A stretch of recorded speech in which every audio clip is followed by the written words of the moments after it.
Assalamualaikum warahmatullahi wabarakatuh. Saya Selvina Anjara Aini dengan nomor induk mahasiswa 201200394. Di sini saya akan mempresentasikan sebuah makalah yang telah saya buat dengan judul Pengertian dan Kedudukan Kurikulum dalam Undang-Undang Sikdiknas Nomor 20 Tahun 2003. Sebelum bahas mengenai kurikulum di dalam Undang-Undang Sikdiknas Nomor 20 Tahun 2003, mari kita telisik mengenai kurikulum, yaitu pengertian kurikulum. Kurikulum pada masa zaman Yunani kuno dikenal dengan kurir atau kurer, yang artinya jarak yang harus ditempuh. Di Indonesia pada zaman itu populer pada mulai tahun 50-an, dikenal sebagai rencana pembelajaran yang dipopulerkan oleh mereka yang mengenyam pendidikan di Amerika Serikat. Kurikulum menurut beberapa ahli, yaitu seperti J.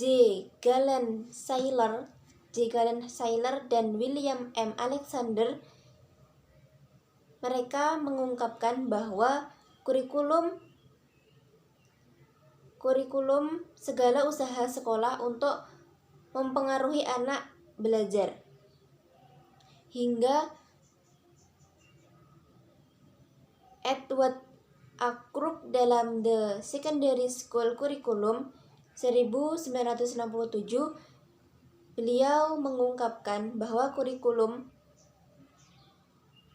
adalah usaha untuk mencapai tujuan persekolahan mengenai perkembangan anak dan tanggung jawab lembaga pendidikan. Diibaratkan seperti rumah tangga. Pengertian kurikulum menurut Undang-Undang Sikdiknas Nomor 20 Tahun 2003 ialah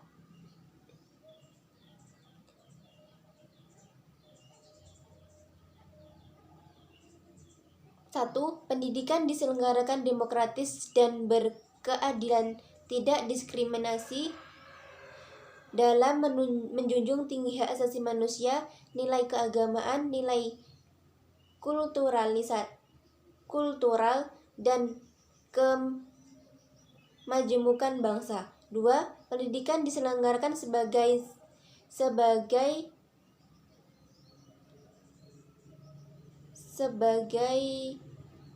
satu kesatuan yang sistematik dengan sistem terbuka dan multi makna. Dapat ditarik kesimpulan bahwa kurikulum adalah seperangkat rencana dan peraturan mengenai tujuan dan bahan pelajaran serta cara untuk digunakan sebagai pedoman pembelajaran, kegiatan pembelajaran untuk mencapai tujuan pendidikan tertentu. Kurikulum juga mencakup pengetahuan, keterampilan,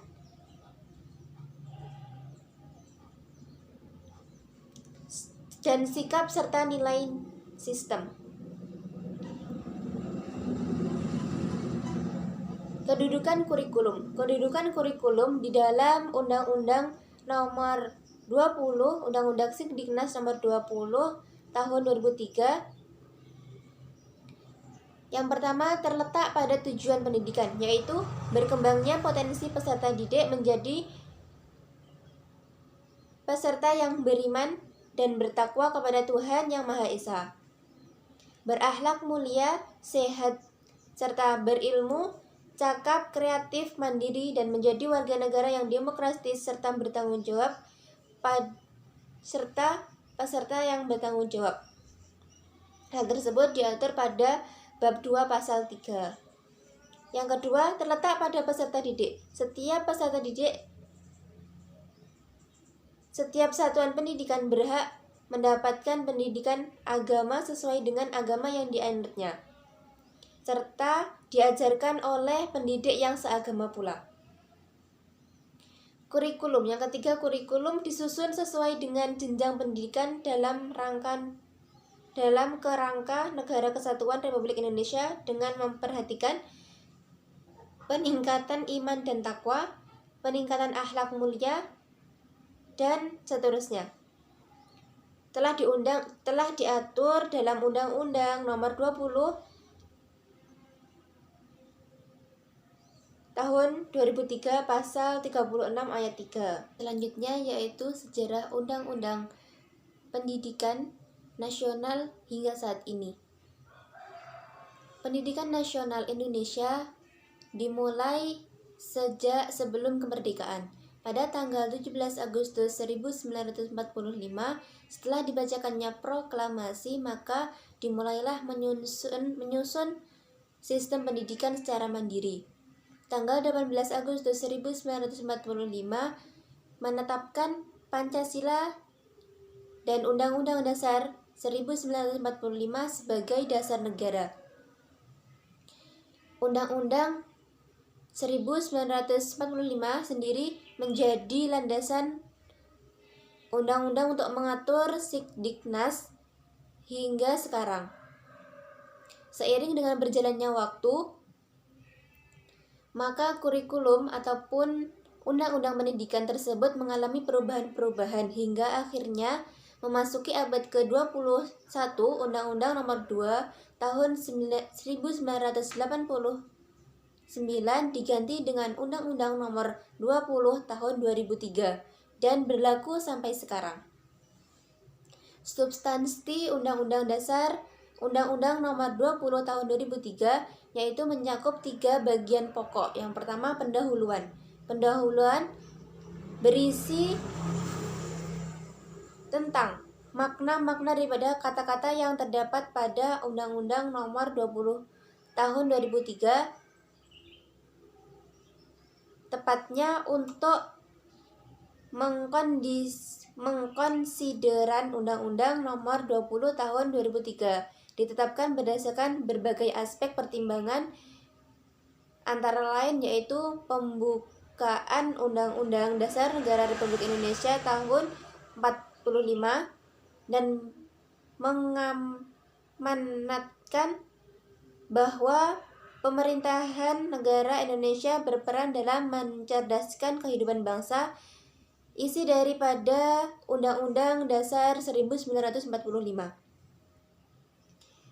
Yang kedua yaitu batang tubuh, mencakup peserta didik, pendidik dan tenaga pendidik, sarana prasarana, pendanaan pendidikan, kurikulum, serta hubungan sekolah dan masyarakat.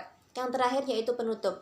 Pada penutup berisi mengenai ketentuan pidana dalam bab 20 pasal 67 sampai pasal 71, ketentuan peralihan dalam bab 21 pasal 72 sampai pasal 74, dan ketentuan penutup dalam pasal 75 sampai pasal 77.